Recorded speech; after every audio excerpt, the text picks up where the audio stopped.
wabarakatuh. Waalaikumsalam warahmatullahi wabarakatuh. Alhamdulillah. Alhamdulillahillazi khalaqal insana wa 'allamahul bayana wa anzala lahul Qur'an faja'alahu mau'izatan wa shifaa'an wa hudan wa rahmah. Asyhadu an la ilaha illallah wahdahu la syarikalah wa asyhadu anna Muhammadan 'abduhu wa rasuluh. Allahumma shalli wa sallim wa barik ala nabiyyina Muhammadin wa ala alihi wa sahbihi ajma'in. Amma Bapak, Ibu, dan anak-anakku sekalian yang saya hormati dan banggakan.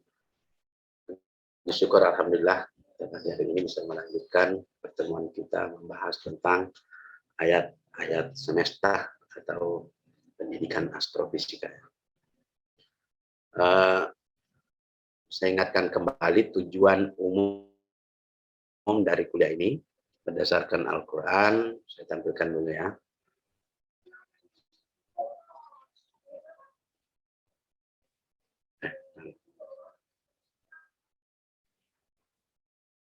Nah, ini bisa kelihatan ya. Jadi dengan mempelajari astrofisika, sebenarnya kita melakukan ketaatan kepada Allah sesuai perintahnya pada Quran Surah Yunus ayat 101. Memperhatikan tanda-tanda kekuasaan Allah pada apa yang ada di langit dan di bumi berdasarkan Al-Quran dan hasil penalaran manusia agar dapat beriman. Kita terjemahkan ayat ini. Katakanlah, anzur, amatilah, atau telitilah, atau periksalah apa yang ada di langit dan di bumi, dan tiadalah berguna ayat-ayat itu, tanda-tanda kekuasaan Allah itu, wan nuzuru, dan pemberi peringatan, angkaumin la yu'minun, dari kaum yang tidak beriman. Jadi kita diharapkan dengan memperhatikan tanda-tanda kekuasaan Allah di alam semesta, di langit dan di bumi, kita dapat semakin beriman kepada Allah. Kemudian Allah juga menyuruh kita memperhatikan nikmatnya. Jadi Anda juga bisa menjelaskan nikmat Allah pada manusia dan pada langit, bumi berdasarkan Al-Quran dan hasil penalaran manusia agar dapat bersyukur. Kalau tadi beriman, bersyukur. Ya. Apakah kamu tidak memperhatikan bahwa Allah telah menundukkan bagi kamu apa yang ada di langit dan apa yang ada di bumi, dan menyempurnakan atas kamu nikmatnya lahir dan batin. Dengan demikian kita bisa bersyukur. Kemudian menjelaskan bukti-bukti kebenaran pernyataan Allah dalam Al-Quran berdasarkan fakta hasil penalaran manusia agar dapat beriman dan bersyukur. Kami akan tampakkan kepada mereka tanda-tanda kekuasaan kami pada segala penjuru dan pada diri mereka sendiri, sehingga menjadi jelaslah bagi mereka bahwa anahul haq, bahwa sesungguhnya Al-Quran itu benar. Kalau Al-Quran sudah benar, berarti Rasulullah benar, dan kalau Rasulullah benar, pasti Allah benar. Ya. Walam yakfi birabbika, dan tidak cukupkah dengan Tuhanmu bahwasanya dia atas segala sesuatu sebagai saksi. Jadi ketika kita melihat ciptaan Allah di alam semesta, maka itu ada saksi bahwa Allah itu ada, Allah itu maha kuasa, Allah itu maha pengasih dan maha penyayang. Nah, itu tujuan yang kita akan capai.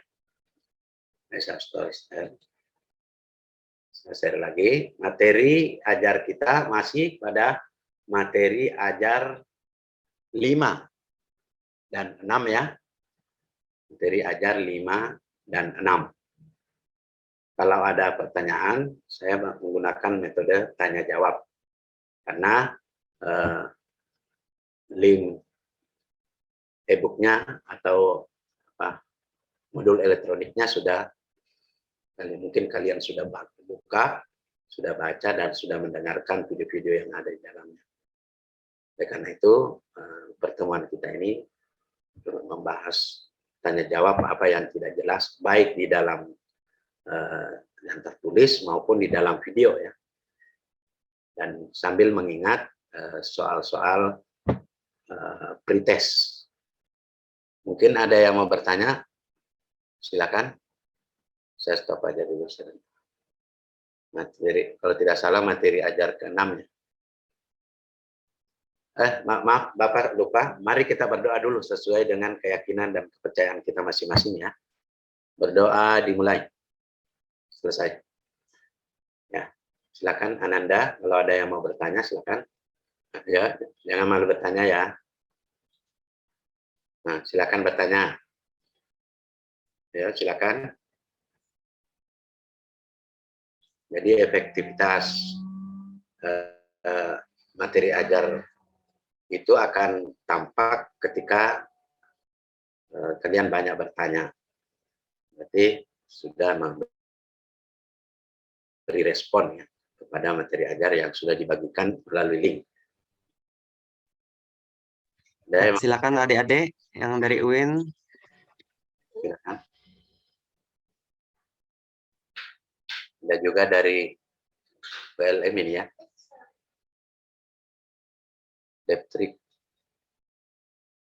Deptri mahasiswa ULM ini ya? Iya. Yes.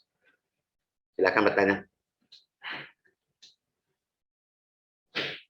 Assalamualaikum Bapak, izin bertanya. Ya, Siti Nur Latifah, ya silakan. Di materi 6 di halaman 10 di terjemahan surah Al-Luqman ayat 31 itu ada menjelaskan tentang orang sabar dan bersyukur disebutkan dalam Quran surah Al-Luqman itu. Apa hubungannya Pak dengan pembelajaran ini? Oh ya. Di dalam Al-Quran Allah menyebutkan pada 4 surah dan pada 4 ayat menyebutkan kalimat inna fi zalika la ayatin likulli sabarin syakur.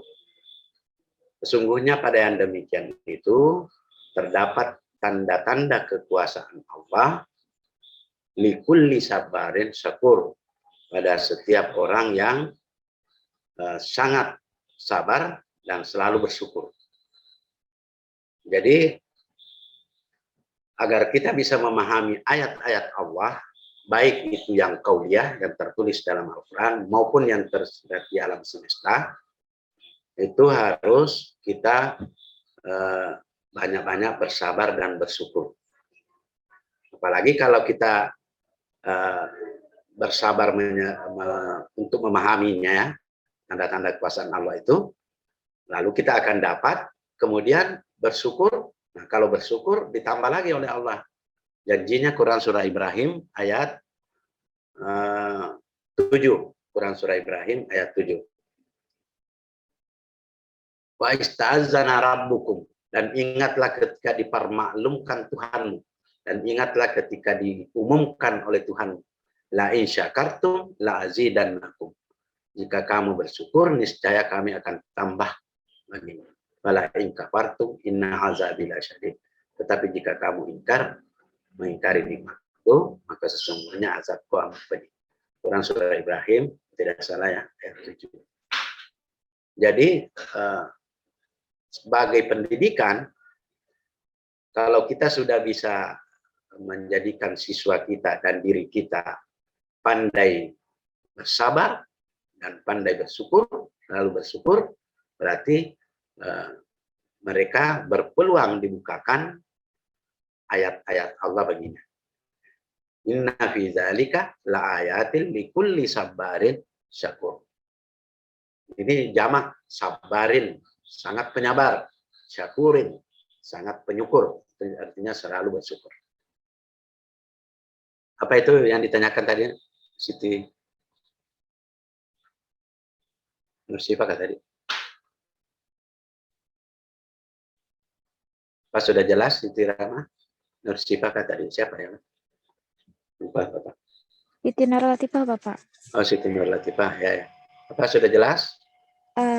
Masih kurang paham Pak, kan di arti surah Al-Luqman itu kan kayak menjelaskan tentang tanda-tanda kekuasaan dari Allah Subhanahu wa taala, dan itu apa hubungannya sama orang sabar dan bersyukur itu Pak? Luqman ayat berapa tadi? 31. Saya buka dulu lah anunya ya. Nggih. Buka dulu. Materi ajar ke 6. 6. Nggih, halaman 10, Pak.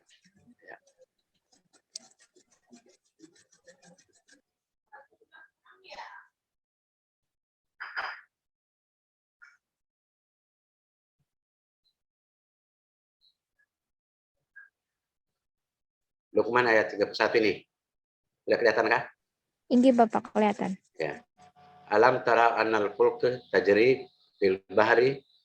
Ini ya. Tidakkah kamu memperhatikan bahwa sesungguhnya kapal itu berlayar di laut dengan nikmat Allah supaya diperlihatkannya kepadamu sebahagian dari tanda-tanda kekuasaannya. Sesungguhnya pada yang demikian itu benar-benar terdapat tanda-tanda bagi semua orang yang sangat sabar, ya. La ayatil likulli sabarin syakur.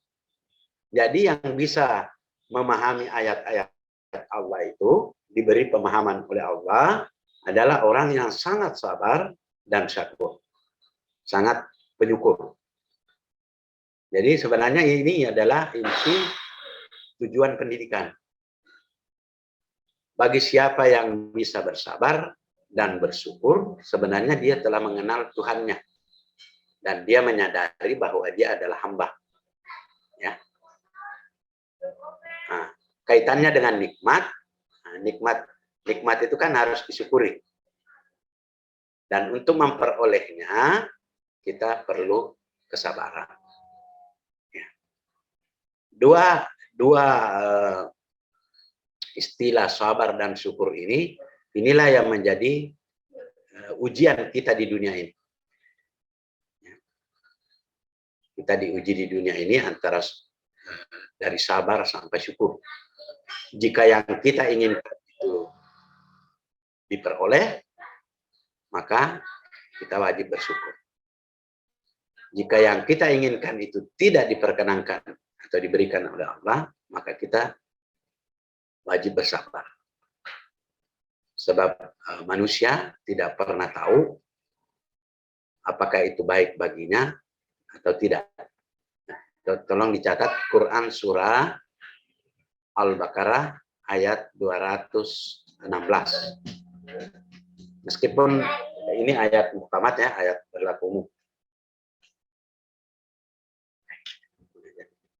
Allah berfirman, "Wasa antakrahu syai'an."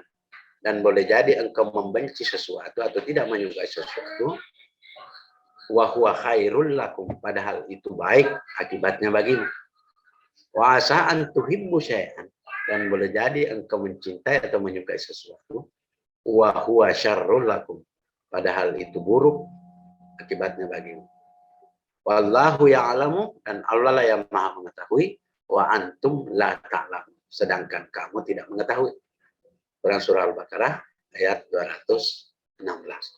Jadi Anda semua kalau menginginkan sesuatu lalu tidak tercapai, coba banyak-banyak merenungkan firman Allah pada Quran surah Al-Baqarah ayat 216 tadi ya.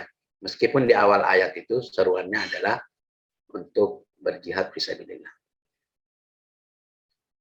Jadi seorang siswa atau seorang mahasiswa atau guru, malah dosen, kalau dia bisa meraih dua nikmat besar ini, yaitu sabar dan syukur, maka dia telah dibukakan pintu-pintu untuk memahami ayat-ayat Allah, tanda-tanda kekuasaan Allah.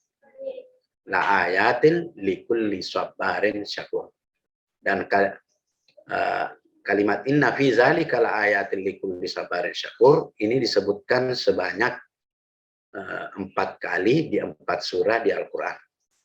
Salah satunya lagi di Quran surah Ibrahim ayat 5. Dan 4 kali. Baik, sudah jelaskah? Nggih, Bapak, sudah jelas. Ya, bagus. Nah, apalagi kalau seseorang yang melaksanakan misalnya sholat wajib, tidak semata-mata karena itu adalah kewajiban, tetapi itu tanda syukur, nah, itu luar biasa itu nilainya di sisi Allah. Ya. Kita sholat bukan karena itu karena kewajiban, tetapi karena tanda syukur kepada Allah. Biasa itu ya. Kita mengaji, kita belajar, tanda syukur luar biasa. Lihat sisi apa ya. Baik, Agus, ada lagi? Kalau tidak ada, saya teruskan sedikit materi di materi ajar 7, meskipun tidak dijadwalkan ini ya.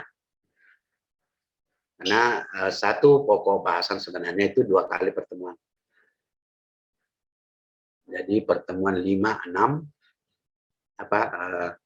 pokok bahasan 5 dan 6 itu semestinya 4 pertemuan. Saya share lagi yang materi 7.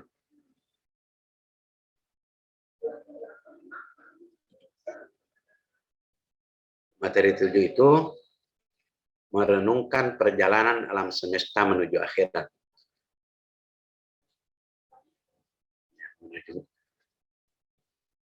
Nah, di sini pendidikan luar biasa ya.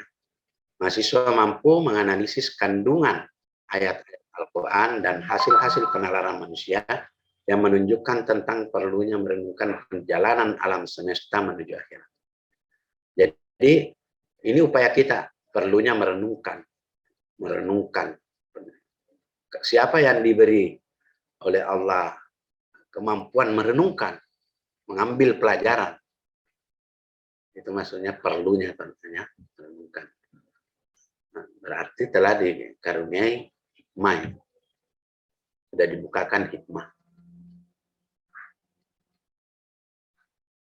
Pertama, setiap yang ada di dunia adalah fana, termasuk manusia. Kullu man 'alaiha fan. Semua yang ada padanya di bumi itu fana, akan binasa, dan tetap kekal saat Tuhanmu yang mempunyai kebesaran dan kemuliaan. Kita pun, semua yang berjiwa akan mati dan kembali hanya kepada Allah. Kullu nafsin za'iqatul maut. Jadi alam semesta dan diri kita akan kembali, akan berakhir ya. Allah lah yang memulai penciptaan dan mengulanginya. Jadi akan diulangi lagi penciptaan Allah di alam semesta ini setelah dihancurkan. Kemudian Allah Subhanahu wa taala menyeru kita untuk berjalan di muka bumi untuk memperhatikan tanda-tanda kekuasaannya dalam memulai penciptaan dan mengulanginya. Allah telah merahasiakan waktu terjadinya kiamat agar setiap jiwa memperbaiki amalnya supaya dapat memperoleh balasan yang terbaik dari Allah. Dalam surat Taha 15. Sesungguhnya saat hari kiamat itu akan datang, aku merahasiakan waktunya agar supaya tiap-tiap diri atau jiwa itu dibalas dengan apa yang ia usahakan. Beberapa peristiwa pada alam semesta ketika kiamat, antaranya bisa kita lihat pada Quran surah At-Takwir ayat 1 sampai 11 ya. Iza syamsu kuwirat, dan apabila matahari digulung. Nah, digulung ada nanti ayatnya apa yang dimaksud digulung itu ya. Jadi bisa dibaca. Kemudian beberapa peristiwa yang dialami oleh alam semesta pada akhir perjalanannya. Sasama'un fatarat wa izal kawakibun tasarat. Kemudian beberapa peristiwa yang dialami alam semesta. Sasama'un syakat, al-insyikat. Beberapa peristiwa yang dialami di bumi sendiri. Iza zulzilatil ardu zilzalah. Apabila bumi digoncangkan dengan goncangan yang dahsyat dan bumi telah mengeluarkan beban-beban berat dan dikandungnya. Sekarang manusia sebenarnya sebagian telah mengeluarkan dengan teknologi beban bumi yang ada di kandungnya. Misalnya barang tambang, kita angkat ke permukaan bumi, kita keluarkan. Itu atas izin Allah juga sebagai ujiannya. Belum lagi kalau sudah Allah mengeluarkan beban yang paling banyak yaitu magma. Nah, kalau magma keluar, maka lautan memanas. Lautan akan memanas. Makanya di sini di At-Takwir itu wa izal biharu sujirat. Ayat ketiga. Dan apabila lautan dijadikan meluap. Nah, secara sains, lautan itu akan meluap jika magma yang panas dari dalam bumi itu keluar. Itu secara sains. Tapi kalau Allah, laisa kamitslihi syai'un. Bisa saja tidak seperti itu. Tidak harus begitu ya. Tapi secara sains itu bisa terjadi. Dan lagi di sini, dan apabila lautan menjadi meluap. Lalu ada lagi ayat, dan apabila lautan dipanaskan. Nah, lautan dipanaskan, itu tadi. Kalau magma keluar, semua air, berupa air itu menjadi panas. Luar biasa kegentingannya. Allah sudah sebutkan ya. Wa qala linsanu malaha, dan manusia bertanya, mengapakah bumi menjadi begini? Pada hari itu bumi menceritakan beritanya. Maksudnya, apa tugasnya? Dia lakukan ya. Al-Qariyah juga menunjukkan terjadinya bukti-bukti ayat kauliyah yang menunjukkan bahwa alam semesta ini akan berakhir. Lalu bagaimana fakta sains? Ini sifat manusia. Manusia nanti akan menjadi terbelah dua ya. Ada golongan kanan, ada golongan kiri. Itu bisa kita lihat pada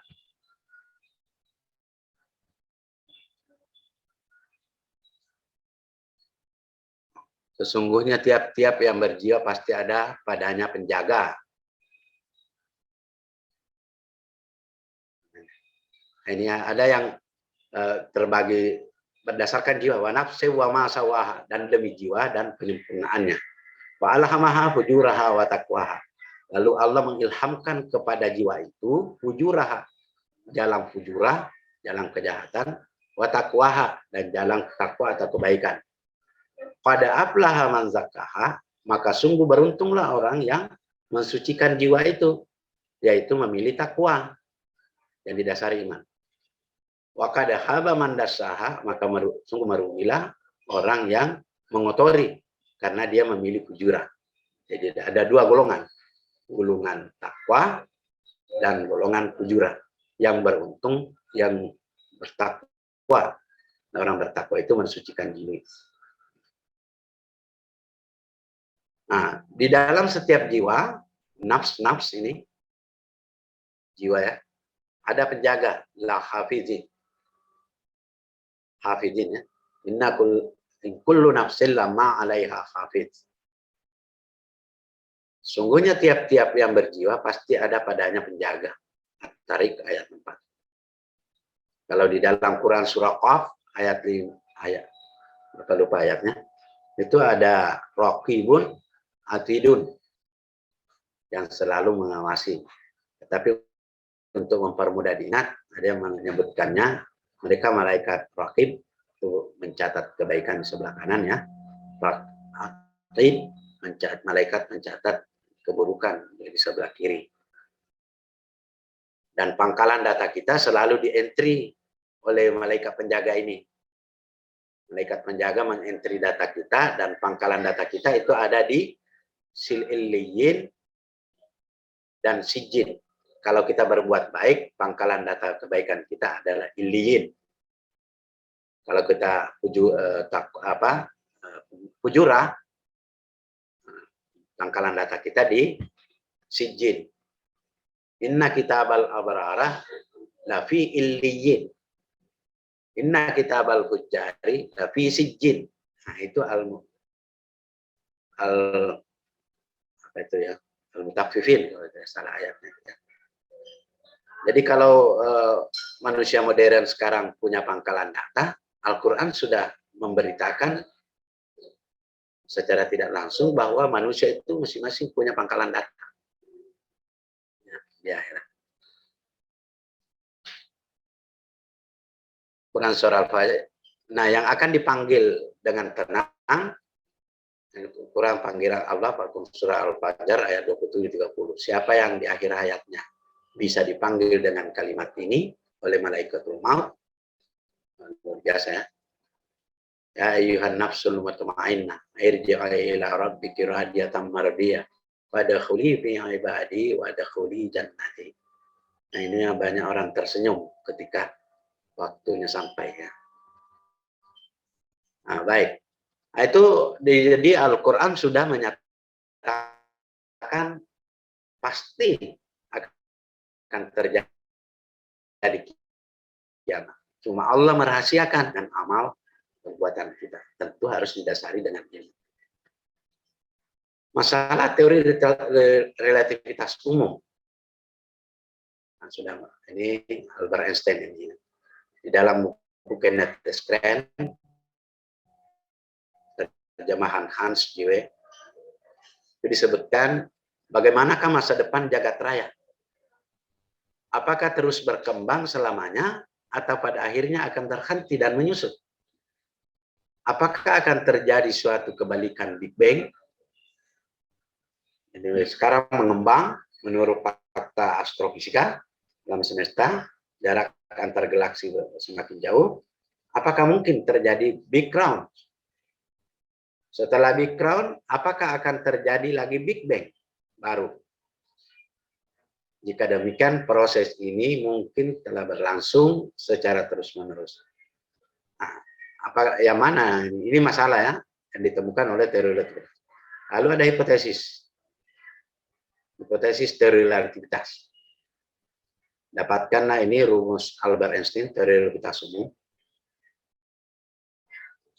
bahwa ternyata pengembangan alam semesta itu mengalami perlambatan. Nah, dan berdasarkan persamaan ini, kemungkinan alam semesta paling besar itu mengikuti ini. Waktu dan ruang lengkung. Ya. Uji hipotesis teori relativitas umum. Nah, berdasarkan persamaan tadi, dengan mengambil harga K min 1 plus K 1 atau Q-nya itu antara 0 dan 1/2, maka diperoleh hipotesis yang sangat kuat, dugaan. Ini dugaan ya. Kalau Allah berkehendak kiamat, hari ini juga bisa, saat ini juga bisa. Inilah manusia selalu merasa ingin tahu, tetapi dijawab oleh ilmu pengetahuan yang diberikan Allah tentang melalui teori relativitas umum fisika modern. Ini jadi apa kesimpulannya tentang teori masa depan alam semesta? Jika kerapatan rata-rata jagat raya lebih besar dari suatu nilai kritis tertentu, maka jagat raya tidak akan terus mengembang selamanya. Nah, fakta modern kan astrofisika, pergeseran di pramerah menunjukkan bahwa alam semesta mengembang yang ditemukan oleh Hubble. Dan ini disebut model jagat raya tertutup. Gaya tarik gravitasi bukan hanya menghentikan pengembangan, tetapi dapat membalikkan sehingga jagat raya mulai menyusut. Galaksi-galaksi bergerak saling mendekat atau pergeseran biru. Nah, kalau sekarang ini masih tampak pergeseran merah. Nah, kebalikannya pergeseran biru.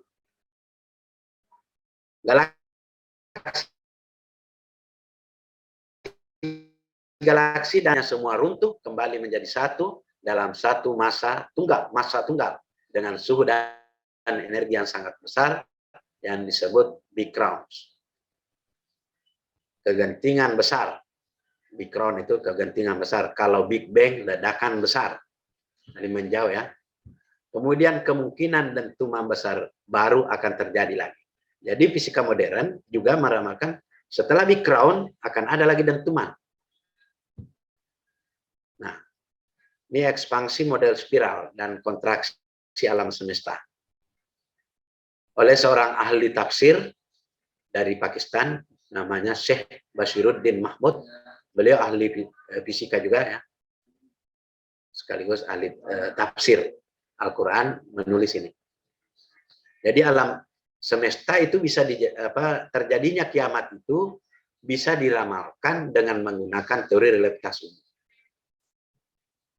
Gambarannya seperti ini. Ini alam semesta. Ini dimensi alam semesta ya. Mula-mula terjadi ledakan sor. Kalau sangkakala.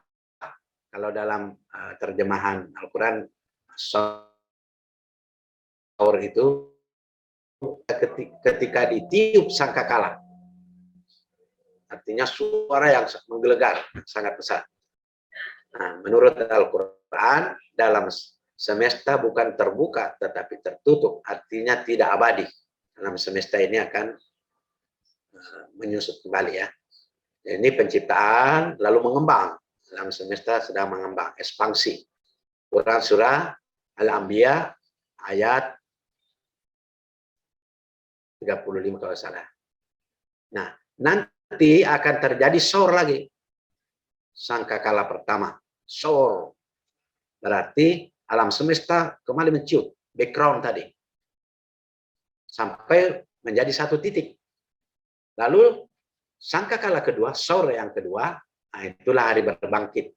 Ini menurut ramalan ilmu fisika modern, penciptaan kembali alam baru. Nah, inilah yang kita sebut alam akhirat ya. Al-Quran surahnya tentang fenomena ekspansi pertama dan kontraksi. Quran surah Al-Anbiya ayat 104. Quran surah Al-Anbiya 104. Jadi alam semesta ini akan mengembang. Ya. Masa transisi dari ekspansi ke kontraksi atau dari kontraksi ke ekspansi kemungkinan oleh suara yang menggelegar akibat tekanan gelombang yang luar biasa. Nah, beliau mengatakan boleh jadi kata sor sangkakala dalam Al-Quran yang merupakan pertanda tibanya hari kiamat sinonim dengan fase perubahan yang disebutkan. Kalau kita gambarkan seperti ini.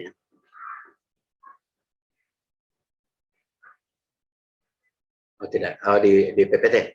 Perhatikan, beliau juga merangkum penciptaan alam semesta. Prapenciptaan, sebelum adanya alam semesta yang ada hanya Allah, dan Allah ini bersifat maha pengasih, maha penyayang.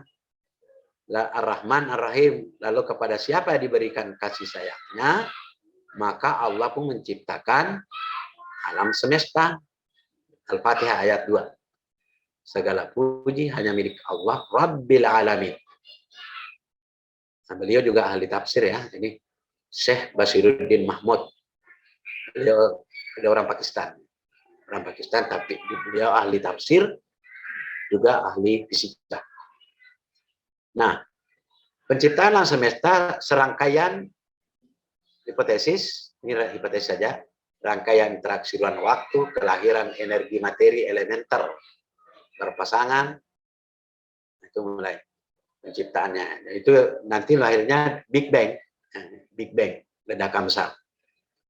Fase ekspansi sekarang ini Ar-Rahman Ar-Rahim. Allah sekarang membagi-bagi rahmatnya.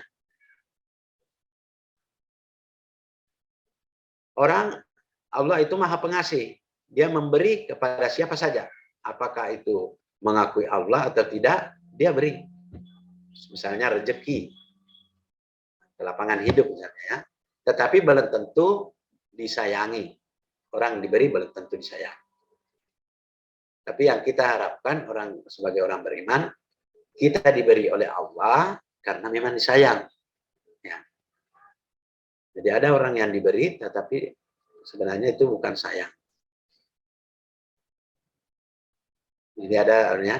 Nah, alam baru, alam akhirat, setelah Allah menyebutkan Ar-Rahmanir Rahim, Allah menyebutkan Maliki Yaumiddin, yang menguasai hari pembalasan. Ini hari akhirat. Ya. Nah, dari sini dapat kita pahami bahwa Al-Quran sudah menyatakan pasti terjadi kiamat. secara sains modern juga ditemukan fakta bahwa alam semesta akan berakhir. Ya. Tetapi ingat, Allah tidak dibatasi oleh ruang dan waktu. Allah jika menghendaki sesuatu hanya mengatakan kun fayakun, maka jadilah. Jadi kalau Allah menghendaki kiamat tidak perlu proses seperti yang kita pelajari di sains. Kita tidak dibatasi oleh ruang dan waktu. Kun fayakun. Salah satunya Quran surah Yasin 2 ayat terakhir. Ayat kedua dari terakhir. Ya, baik, itu intisari daripada bahan ajar ketujuh sebenarnya. Silakan Ananda kalau ada yang mau bertanya. Silakan semuanya, silakan kalau ada yang mau bertanya. Boleh pertanyaannya masih di materi ajar 5, materi ajar 6. Kalau bisa misalnya sampai materi ajar 7 tidak apa-apa. Tapi materi ajar 7 ini tidak termasuk agenda ya. Namun untuk menyadarkan diri, memahami bahwa alam semesta itu akan berakhir, dan sampaikan sedikit. Silakan.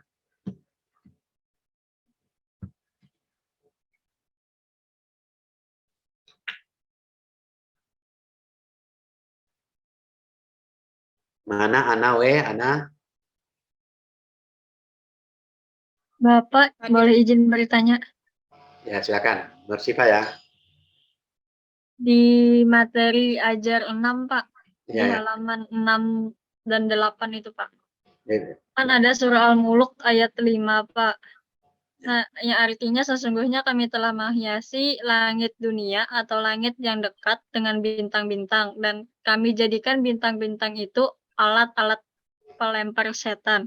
Nah, maksud dari kami jadikan bintang-bintang itu alat-alat pelempar setan gimana, Pak? Ya, sebagian ahli tafsir mengatakan itu setelah itu meteor ya, meteor yang masuk ke atmosfer sehingga terbakar, bintang jatuh. Ya. Nah, pelempar setan. Nah, kalau Al-Quran mengatakan pelempar setan, berarti memang ada sifat-sifat kesetanan yang dilempar di situ. Setan itu tidak harus dalam bentuk zatnya, kan? Tetapi sifat-sifat ada hal yang perlu ditiadakan atau diperangi oleh kebaikan. Ini kajian sebenarnya kajian dalam ini, hakikat. Jadi pelempar setan itu bahasa yang supaya kita mudah mengerti. Nah, kalau di malam hari kalian misalnya menengok ke langit, lalu ada seperti bintang jatuh, maka itulah yang dimaksud dengan bintang pelempar setan, meteor. Bagaimana menafsirkan begitu ya? Iya, Pak, bisa dipahami. Terima kasih, Pak. Ya. Kalau samaat dunia itu langit dekat, maksudnya langit yang dekat dengan bumi, itu atmosfer ya, 7 lapis juga. 7 lapis juga. Agus, pertanyaannya ada lagi? Izin bertanya, Pak. Ya, Ana. Ada?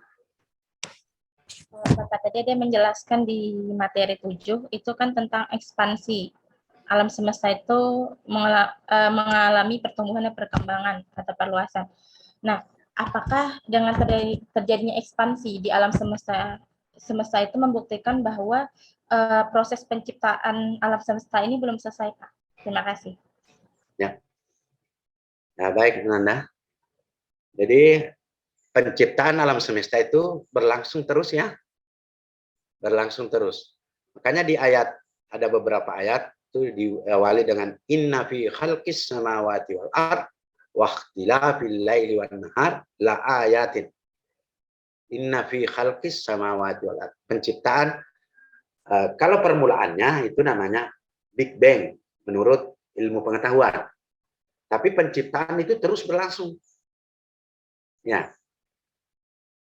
Allah menciptakan zat atau fenomena. Hari esok mungkin ada Allah lagi ciptakan tapi tidak dalam bentuk zat. Dia fenomena. Ya. Terjadi pelangi, terjadi hujan besok. Itu belum diciptakan saat ini menurut kita.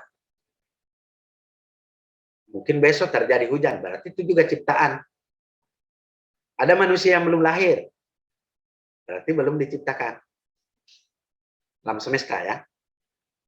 Jadi penciptaan itu berlangsung terus. Bahkan kiamat itu juga penciptaan. Ciptaan Allah. Ya. Diciptaan terus-menerus. Makanya tadi ada ayat di ke-6 itu ya, materi ayat ke-6. Apakah kamu tidak melakukan perjalanan di muka bumi? Bagaimana Allah mengulang penciptaan? Cuma ada sub-sub penciptaan.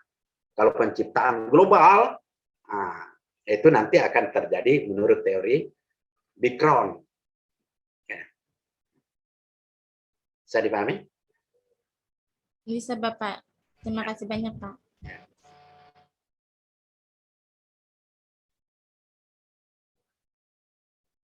Jadi Nanda pahami, betul paham ya bahwa penciptaan alam semesta permulaannya itu menurut teori, menurut pemahaman akal manusia sampai saat ini adalah Big Bang itu.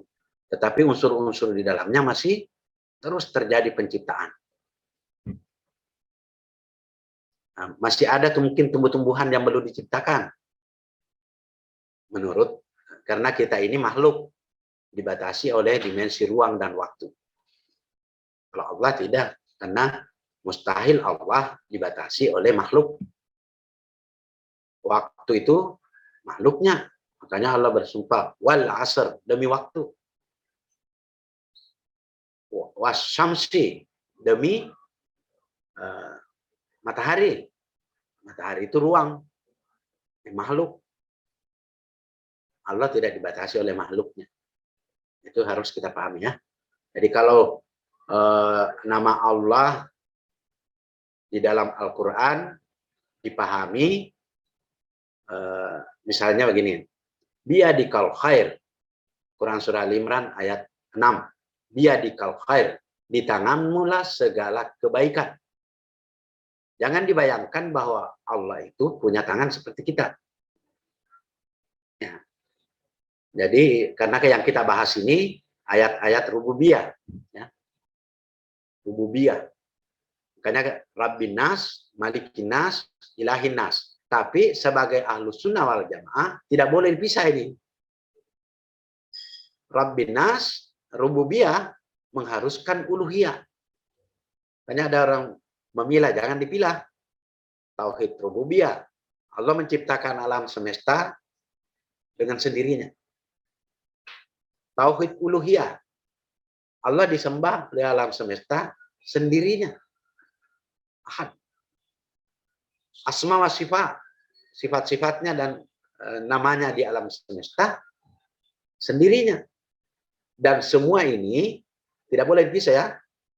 Utuh dalam kalimat fa'lam annahu la ilaha illallah. Tidak boleh dipisah. Jangan seperti orang zaman jahiliyah dulu. Dia percaya bahwa Allah lah pencipta langit dan bumi. Tetapi menyembah berhala. Nah, tidak boleh seperti itu. Dia satu kesatuan. Cuma untuk mengenalnya, rububiyahnya juga Maha Esa, asma wa sifatnya Maha Esa, kemudian uluhiyahnya, Tuhan sebagai sesembahan, itu juga Maha Esa. Sifat mulukiyah, apa? Sifat rububiyah, sifat mulukiyah wa sifat, asma wa sifat, mengharuskan sifat uluhiyahnya juga tauhid. Fa'lam annahu la ilaha illallah, Quran surah Muhammad ayat 19. Jangan dipisah. Kalau dipisah, salah akidah. Intinya tujuan kita itu menemukan Tuhan sebagai penyembahan. Satu-satunya yang berhak disembah. La ilaha illallah. Siapa yang disembah itu? Rabbul Alamin. Masuk kita ya. Tapi dia menciptakan alam semesta dengan sendirinya. Tauhid juga. Nama-namanya Maha Esa juga. Tetapi sifat asma wa sifat dan rububiyahnya menyatu di dalam la ilaha illallah. Wa ma khalaqtul jinna wal insa illa liya'buduni. Dan tiadalah aku ciptakan jin dan manusia melainkan untuk beribadah kepada Allah. Halus dasarnya la ilaha illallah. Tidak ada sembahan lain. Jadi jangan sampai ada yang mengatakan belajar ilmu rububiyah ini, tauhid rububiyah ini memisahkan. Tidak memisahkan ya. Makanya Bapak singgung, ada nanti materi ajar 8 sebenarnya, itu menggabungkan. Nah kita harus mengenal Allah, Rabbin Nas, Malikin Nas. Malikin Nas itu berhubungan dengan asma wa sifat Allah. Ilahin Nas, Tuhan sesembahan manusia. Nomor 3, dia satu kesatuan. Allah berhak disembah satu-satunya, karena dia rububiyah dan asma sifatnya Maha Esa. Jadi itu ya, makanya kalau kita juga bersyukur, kita menyebut alhamdulillahi rabbil alamin. Bukan alhamdulillahi ilahin nas. Karena rububiyah itu harus bersambung ke hati dengan ilahin nas. Bisa dipahami? Ini ilmuwan tarik sebenarnya. Tingkat tinggi ya ini. Ma'rifat, ilmu ma'rifat. Ya baik, ada lagi bertanya?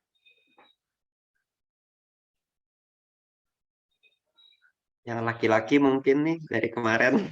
Ya belum ada nih laki-laki. Ahsan, mungkin ada pertanyaan.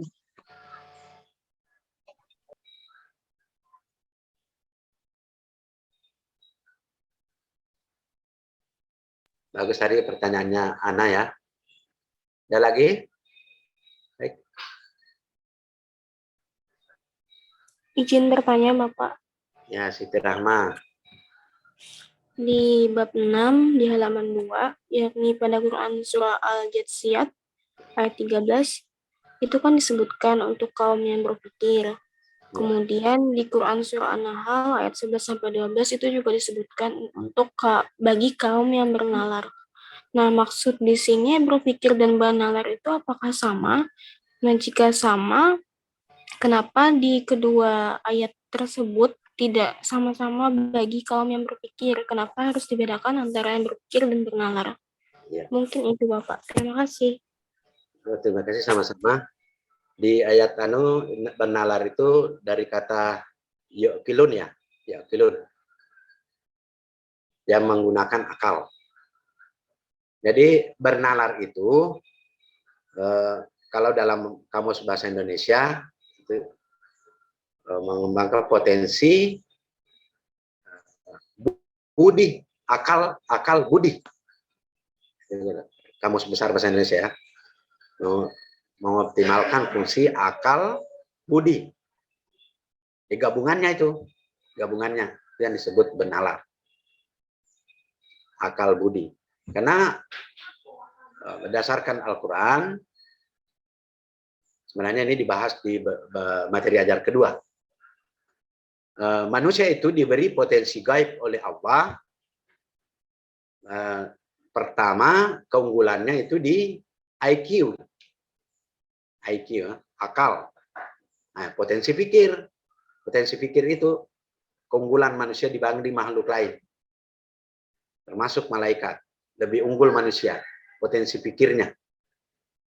Diberi juga potensi, ini IQ ini biasa disebut akal ini biasa disebut IQ, intelligence quotient ya.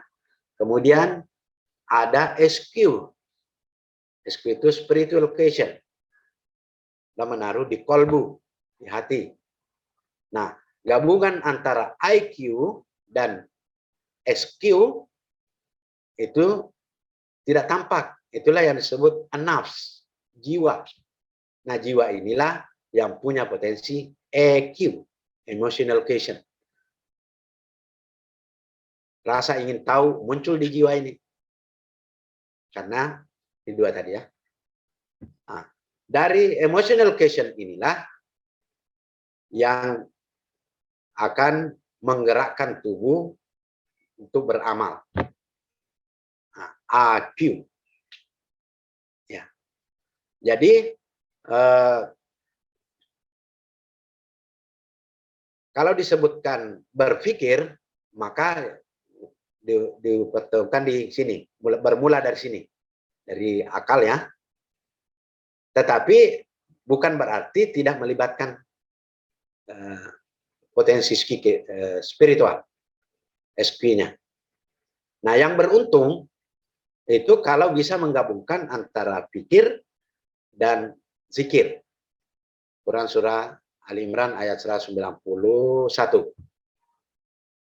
Allazina yazkurunallaha qiyaman wa qu'udan wa ala junubihim wa yatafakkaruna. Tafakkur fi khalqis samawati wal ardh. Makanya mata kuliah ini itu selalu pikir dan zikir itu. Supaya emosionalnya peserta didik betul-betul terbentuk dari dua potensi yang Allah berikan. Itu harapannya. Nah, bisa dipahami Anda? Jadi kalau dalam Al-Quran disebut ulil albab, ya'qilun, muqinun, tafakkarun, itu sebenarnya gabungan menjadi satu ya. Bisa diterjemahkan dalam satu makna. Karena dia fungsi integral dari tiga tadi. IQ, SQ, EQ. Kita bisa bersolat, tubuh ini bisa bekerja, tergantung EQ yang dibangun antara IQ dan SQ.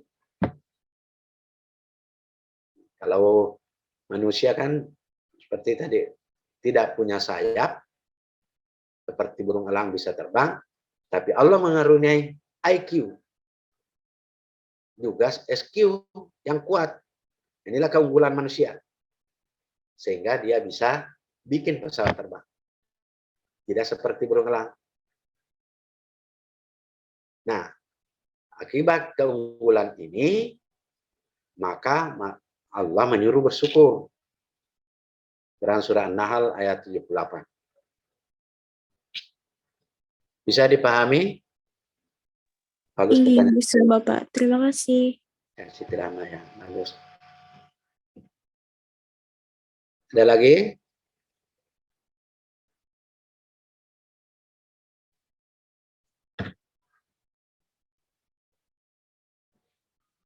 Izin bertanya Bapak. Ya, Siti Jubaida, silakan. Ya, pertanyaan ini masa berkaitan dengan ruang angkasa. Apakah waktu di bulan itu atau di luar angkasa itu berbeda dengan waktu di bumi? Terus ada yang mengatakan, dulu ini membaca di sumber yang tidak jelas sih, makanya tanyakan aja apakah waktu di luar angkasa itu melambat daripada waktu di bumi. Terus yang pertanyaan kedua, biasanya manusia itu maksimalnya bisa berapa lama tinggal di luar angkasa kayak di bumi kayak itu, nah untuk yang kayak penelitian kayak itu biasanya berapa lama bertahannya? Ya, terima kasih. Ya, baik, bagus sekali pertanyaannya ya. Jadi waktu itu bersifat relatif, ya, bersifat relatif.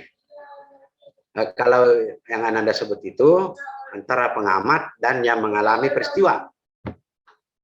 Kalau dalam teori relativitas itu kalau misalnya ada seseorang yang meninggalkan bumi, bergerak dengan kecepatan mendekati kecepatan cahaya di ruang angkasa, maka orang yang berada di tempat yang acuan yang dianggap diam itu merasakan lebih lama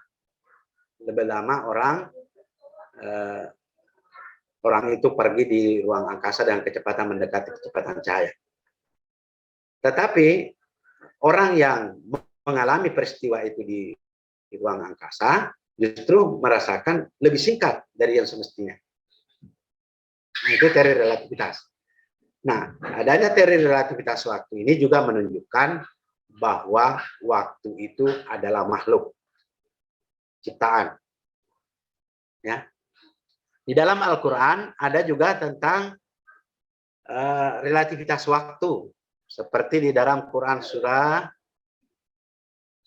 Al-Hajj ayat 47 atau 57 itu. Allah berfirman, Inna yauman inda rabbika, sesungguhnya satu hari di sisi Tuhanmu, ka'alfi sanatin mimma ta'udun, setara dengan 1000 tahun menurut perhitunganmu. Dari satu hari di sisi Allah itu setara dengan 1000 tahun perhitungan kita di dunia ini. Ya, menurut ayat ini. Kemudian di surah As-Sajdah Allah berfirman, Yudabbirul amra minas sama'i ilal ardi. Dia mengatur segala urusan dari langit menuju bumi. Lalu naik kembali ke atas kepadanya ke langit. Fi yaumin, di dalam satu hari, alfi sanatin mimma ta'udun, sama dengan 1000 tahun menurut perhitungan. Maaf, salah. Yudabbirul amra minas sama'i ilal ardi summa ya'ruju ilaihi fi yaumin kana miqdaruhu alfasanatin mimma ta'udun. Ya. Jadi sama dengan 1000 tahun menurut perhitungan kita.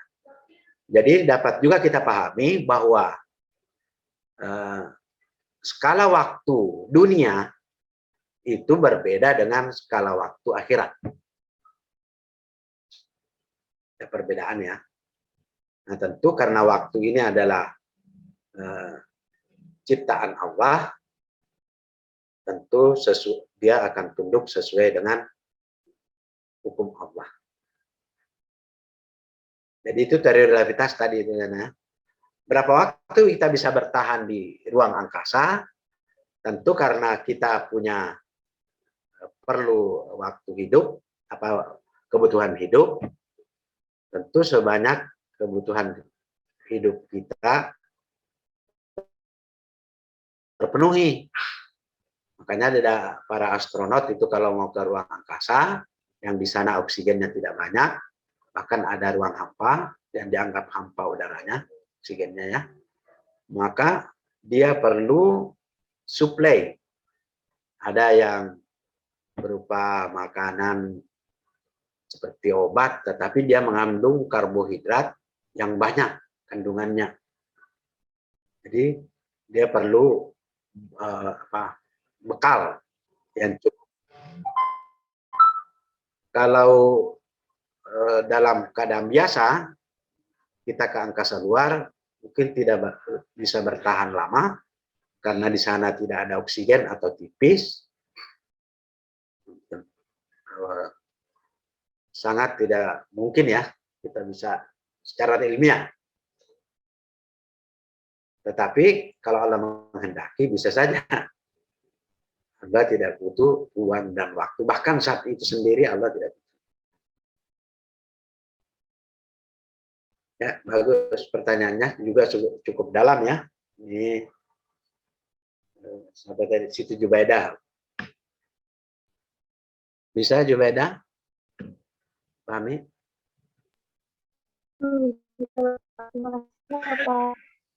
Ya, terima kasih. Bagus, ada lagi yang lain?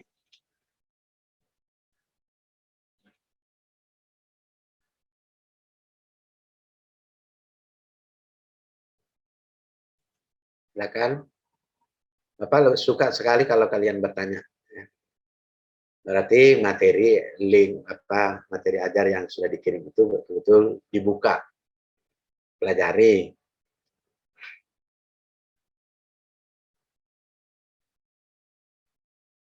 Atau bisa memberi pendapat, pandangan seperti ini, itu bagus lagi. Pak, saya punya pandangan begini, bagaimana menurut kalian? Itu suka lagi. Atau pernah mendapat kajian sebelumnya begini. Mudah-mudahan dari kalian ilmu Bapak juga bertambah.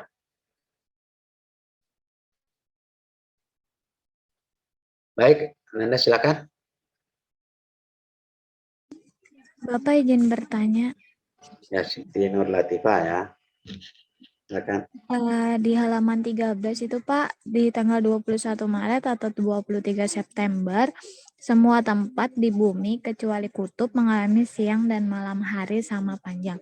Berarti Pak, kalau untuk di kutub itu tidak mengalami siang dan malam.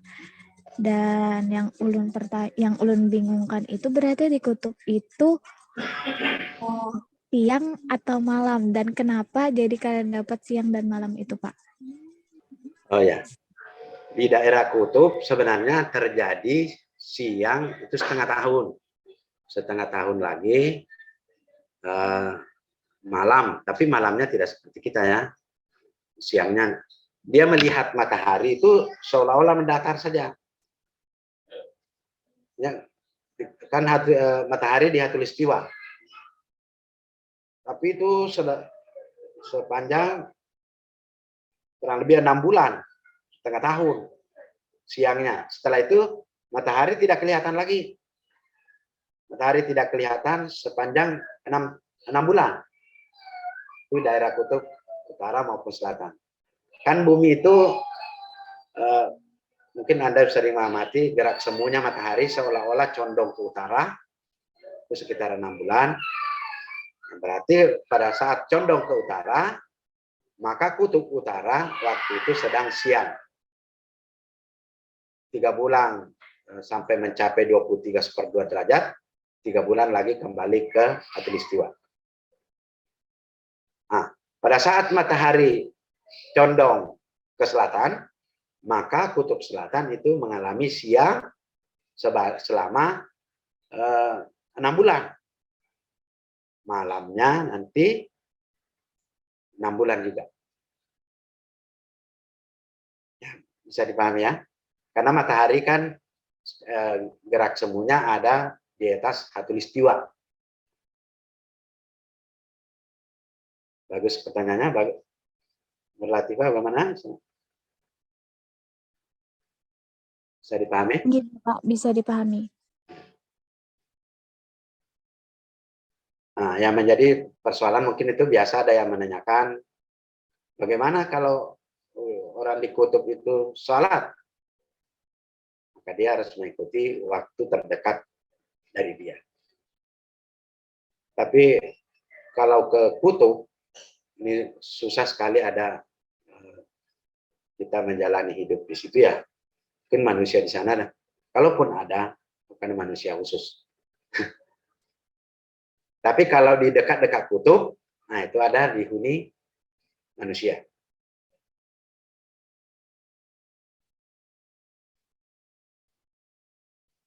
Luar biasa dinginnya, di samping di sana luar biasa dinginnya.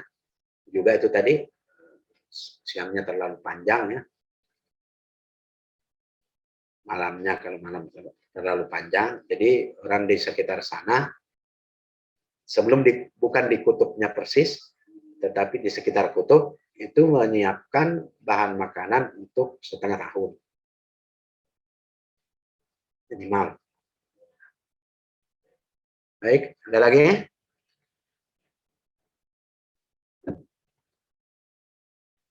Masih ada waktu sekitar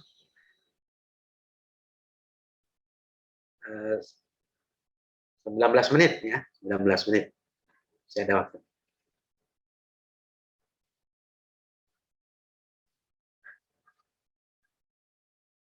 Silakan. Bapak izin bertanya lagi Bapak. Silakan. Kan kutub kita kan ada 2 Pak. Ya. Utara sama selatan. Nah, misal di kutub utara tuh terjadi siang. Di artian tadi itu kan terjadi siang dan malam itu setiap 6 bulan ya Pak? Ya, Nah, berarti kalau di kutub utara mengalami siang, kutub selatan berarti mengalami malam begitukah Pak? betul, betul, betul. Oh. Ya, betul. Inggih Pak, itu aja. Terima kasih. Ya, sama. Silakan.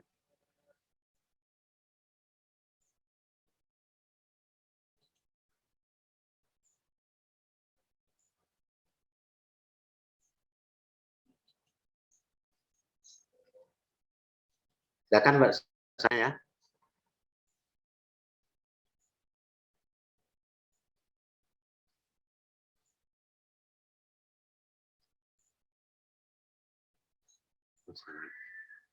Salah buka.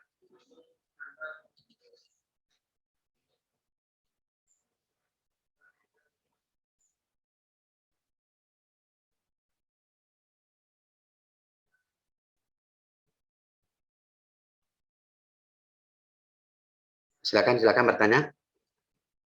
Kira ada.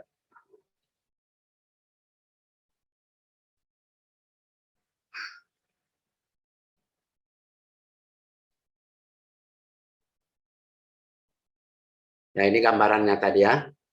Jadi gerak semu matahari itu bisa 23,5 derajat ke utara, bisa nanti 23,5.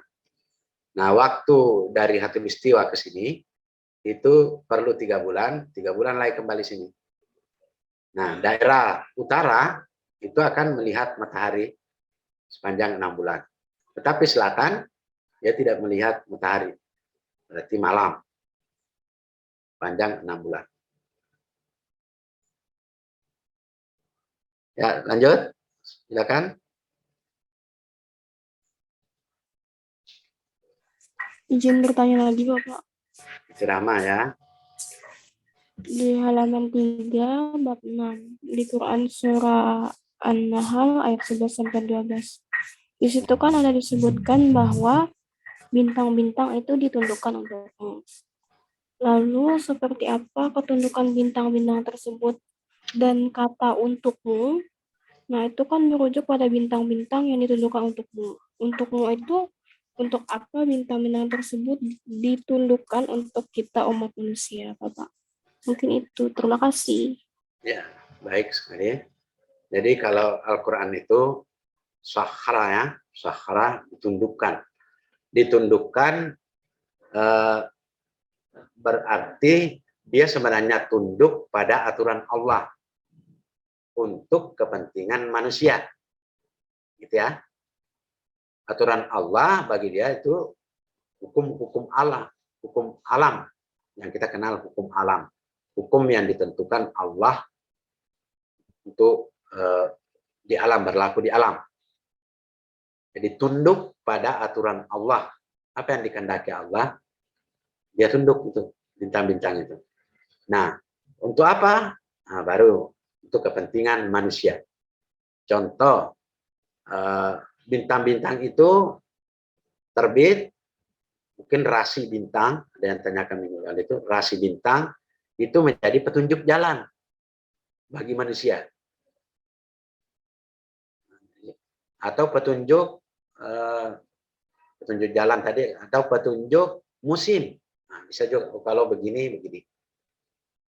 Kalau bintang ini begini, arah condong ke sini, biasanya begini. Musim penghujan kah atau kemarau. Nah, itu biasa dibaca oleh manusia. Jadi ditundukkan, Allah yang menundukkan bintang-bintang itu untuk kepentingan manusia. Dan banyak lagi mungkin nih, jarak bintang-bintang itu diatur sedemikian sempurna oleh Allah, sesuai dengan ukuran, sesuai dengan perhitungan, keseimbangan yang tepat, sehingga sampai saat ini belum terjadi kiamat. Coba kalau Allah mendekatkan salah satu bintang yang besar, biasa ya, atau ada bintang yang sudah mati, sudah menjadi lubang hitam, black hole. Wah, energi matahari kita bisa tersedot. Bahaya. Tapi Allah masih menundukkan sampai sekarang sesuai dengan yang dikehendaki Allah. Tentu menjadi kepentingan manusia yang ada di bumi yang ditugasi sebagai khalifah, pengatur rahmat, mewakili mengatur rahmatnya di bumi. Bagus pertanyaannya ya, Nur. Silakan, Siti Rahmah, bagaimana? Bapak izin menanggapi. Ya, Tadi silakan. kan rasi bintang itu kan sebagai petunjuk manusia, kepentingan manusia. Lalu bagaimana misalnya umat manusia itu kan rasi bintang itu dijadikan kayak zodiak gitu Bapak. Kan kalau dalam Islam itu zodiak itu nggak harus dipercaya, tapi malah manusia menjadikan rasi bintang itu sebagai kepercayaan kayak seperti bintang-bintang zodiak itu dalam Al-Quran bagaimana menanggapinya Bapak? Ya, ya. Baik, itu kepercayaan. Kalau di Al-Quran tidak ada itu ya. Yang kalau kita rasi bintang itu disebutkan, Bapak lupa surah apa, bahwa sebagai penunjuk jalan. Sebelum adanya kompas, dulu menggunakan itu jalan itu utara, selatan. Ya. Nah, tapi kalau sistem zodiak itu jangan kita percaya itu. Jangan kita percaya karena tidak ada tuntunannya. Tidak ada tuntunannya, kemudian bisa membuat kita syirik. Nah, tapi ada sebagian manusia di bumi ini yang meyakini seperti itu. Jangan sampai ke hati lah. Kalau dibaca ya, itu banyak itu baca-baca. Oh, saya lahir masuk ini. Yang di bawahnya itu tidak usah kamu akan mati muda, apakah kaya. Jadi sugesti nantinya ya Pak. Ya betul. Anak muda biasanya sering nemu di tabloid atau sekarang yang online. Cocok-cocokin. Iya. Jadi kita percaya aja kepada Allah ya. Di dalam Al-Quran juga ada disebut terjadinya suatu gejala alam bukan pertanda ini kecuali kedatangan Rasulullah. Itu menjadi pertanda seperti api yang disembah-sembah orang Majusi tiba pada kelahiran Rasul.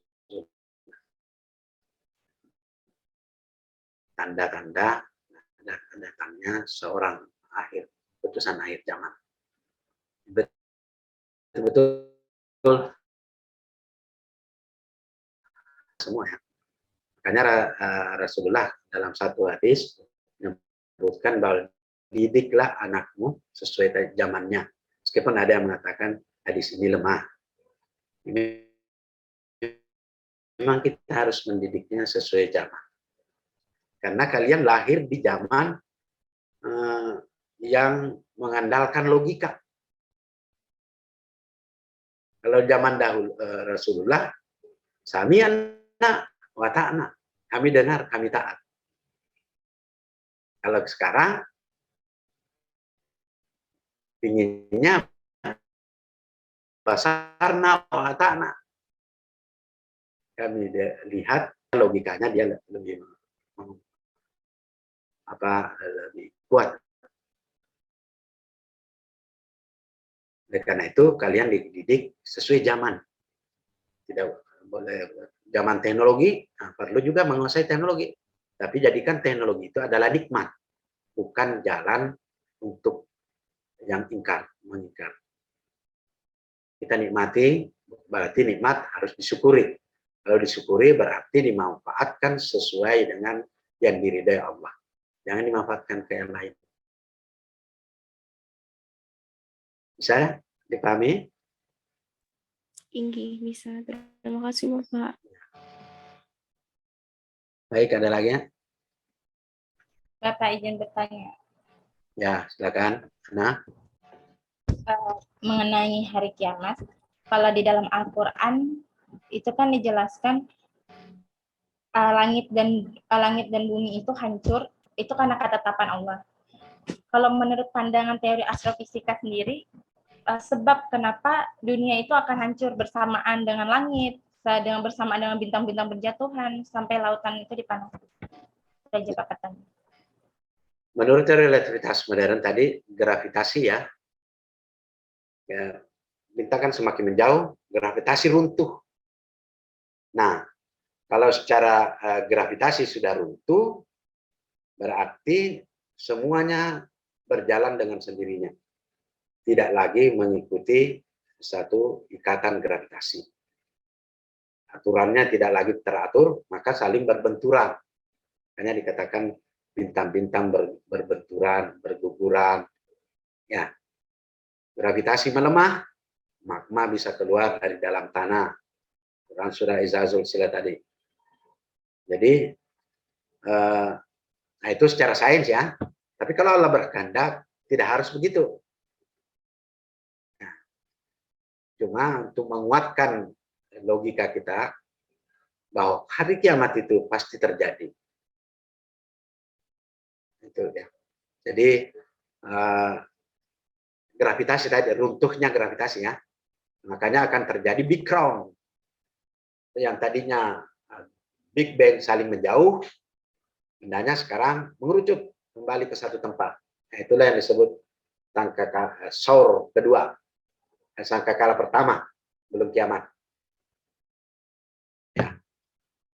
Setelah bersentuhan, jadi lagi Big Bang kedua. Big Bang berarti akan timbul alam semesta baru. Di dalam Quran surah An-Nabah itu disebutkan nafi hafiz suri fatatuna afwaja. Dan ketika sangkakala sur ditiup, fatatuna afwaja, maka kamu bangkit berbondong-bondong. Ya. Nabah, Quran surah Nabah kalau tidak salah. Jadi itu sangkakala kedua itu. Sifat sangkakala kedua. Dan di dalam surah Yasin, apa lupa nomor surahnya, nanti bisa dibaca di Quran surah Yasinnya. Situ antara Big Bang pertama sangkakala pertama dan sangkakala kedua itu tidak terlalu jauh. Hanya digambarkan tadi kerucutnya langsung. Lebih runcing dibanding waktu pengembangan alam semesta. Bisa dipahami? Nah, Berarti Pak, untuk sebab dunia hancur dalam sains ini belum pasti. Berarti itu cuma dugaan aja ya Pak, kalau berkurang gaya gravitasi. Ya, fakta sainsnya seperti itu. Ilmu kita kan sangat singkat. Sementara keingintahuan kita ingin. Allah saja merahasiakan waktunya. Tadi di ayat itu ya, agar setiap jiwa dibalas sesuai dengan apa yang telah diperbuat.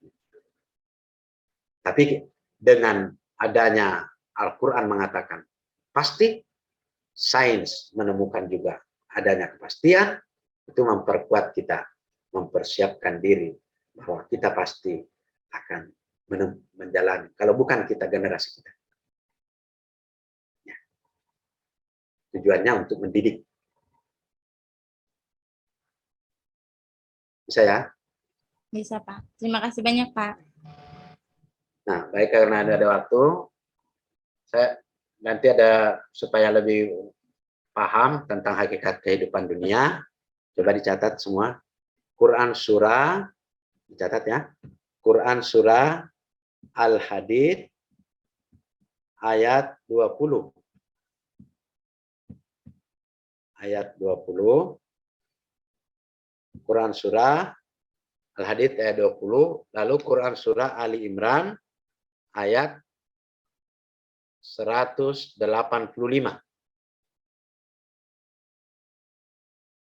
Karena kita tidak sampai kepada kuliah ke-8, karena intisari pendidikannya itu di materi ajar ke-8. Nah, dalam Quran surah Al-Hadid ayat 20 Allah berfirman, "Ya'lamu annamal hayatud dunya." Ketahuilah bahwa sesungguhnya kehidupan dunia itu hanyalah laibun, permainan, walahwun, senda gurau, wazinatun, perhiasan, watafahurum bainakum, dan berlomba-lomba di antara kalian, wa takasurun fil amwali wal aulad, dan berbangga-banggaan akan harta dan anak-anak. Nah, di akhir ayat, karena ayat Al-Hadid 20 ini agak panjang, wa mal hayatud dunya illa mata'ul ghurur, dan tiadalah kehidupan dunia itu melainkan hanyalah kesenangan yang memperdayakan. Ada juga yang menerjemahkan, tiadalah kehidupan dunia itu melainkan hanyalah kesenangan yang menipu. Jangan sampai kita tertipu oleh dunia. Terlalu singkat waktu kita di dunia ini. Coba tadi, 1000 tahun kita di dunia, itu hanya setara dengan satu hari di sisi Allah. Inna yauman inda rabbika ka'alfi sanatan mimma ta'udun. Al-Hajj ayat 47. Kemudian Quran surah Al-Imran ayat 185. Kullu nafsin za'iqatul maut. Tiap-tiap yang berjiwa, za'iqatul maut, akan merasakan mati. Wa innama tuwaffawna ujurakum yaumal qiyamati. Sesungguhnya penyempurnaan pahalamu hanyalah pada hari kiamat. Maksudnya hari akhirat. Man suhsiha anin nar, maka barang siapa yang dijauhkan dari neraka, udkhilal jannata, dan dimasukkan ke dalam surga, faqad faza, maka sungguh dia telah menang atau beruntung. Wa mal hayatud dunya illa mata'ul ghurur, dan tiadalah kehidupan dunia itu melainkan hanyalah kesenangan yang menipu. Jadi Ananda semua jangan sampai tertipu oleh kehidupan dunia. Tetapi amalkanlah seruan Allah kepada Qarun, yaitu Quran surah Al-Qasas ayat 77. Ini pendidikannya di situ ya. Quran surah Al-Qasas ayat 77. Wabtaghi fi ma ataakallahu daral akhir. Dan carilah dari apa-apa yang telah Allah berikan kepadamu daral akhirat, negeri akhirat. Wala tansa nasibaka minad dunya, dan janganlah kamu lupakan nasibmu di dunia. Tidak boleh juga kita lupakan nasib kita, karena kita diberi waktu hidup di dunia untuk menguji kita ya. Dan ujian kita itu ada disebutkan dalam Quran surah Al-Kahfi ayat 7. Masih Al-Qasas tadi, wa ahsin kama ahsanallahu ilaika, dan berbuat baiklah kepada sesama sebagaimana Allah telah berbuat baik kepadamu. Wala tabghil fasada fil ardi, dan janganlah kamu berbuat kerusakan di muka bumi. Innallaha la yuhibbul mufsidin. Sungguhnya Allah tidak menyukai orang-orang yang selalu berbuat kerusakan. Jangan sampai kita berbuat kerusakan. Jadi amalkan Quran surah Al-Qasas ayat 77. Ya. Dahulukan akhirat. Apa saja yang sudah diberikan sekarang, manfaatkan untuk akhirat sambil mencari dunia. Ini bukan berarti kita belajar astrofisika ini berarti tidak usah perhatikan dunia, tidak. Tetap yang urutan kedua. Ya. Dengan apa yang diberikan, kita cari negeri akhirat dengan bersyukur. Kalau tidak diberikan sesuai keinginan, kita cari negeri akhirat dengan bersabar. Ya. Quran surah Al-Qasas ayat 77. Saya kira cukup. Anda semua, mudah-mudahan ada manfaatnya. Mari kita tutup majelis kita dengan doa kafaratul majelis. Subhanakallahumma bihamdika asyhadu an la ilaha illa anta astaghfiruka wa atubu ilaik.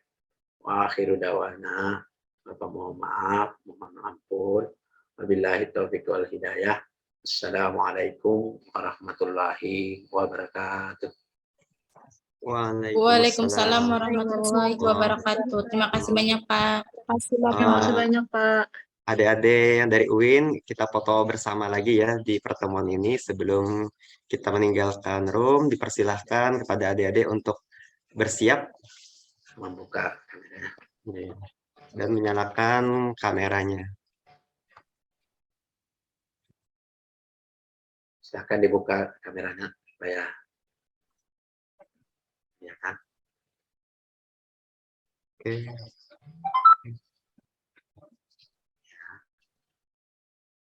Kak Andi ada di tempat kah ini? Oh, berarti saya yang bantu. Oke. Kita tunggu 3 orang lagi. Ahsan, Siti Nur Latifah, sama Septiana ya. Oh ya, sama Agil juga.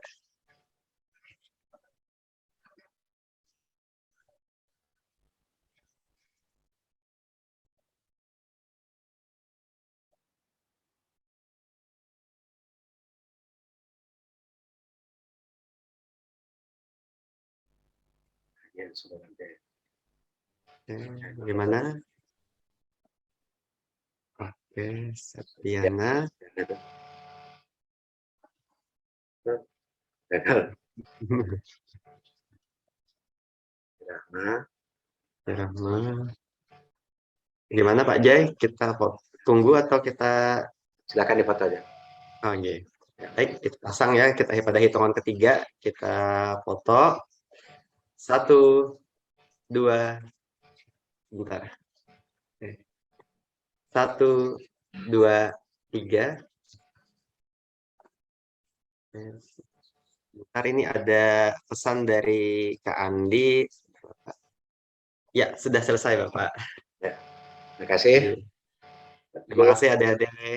Ya, terima kasih. Assalamualaikum. Waalaikumsalam Waalaikumsalam warahmatullahi wabarakatuh. warahmatullahi wabarakatuh.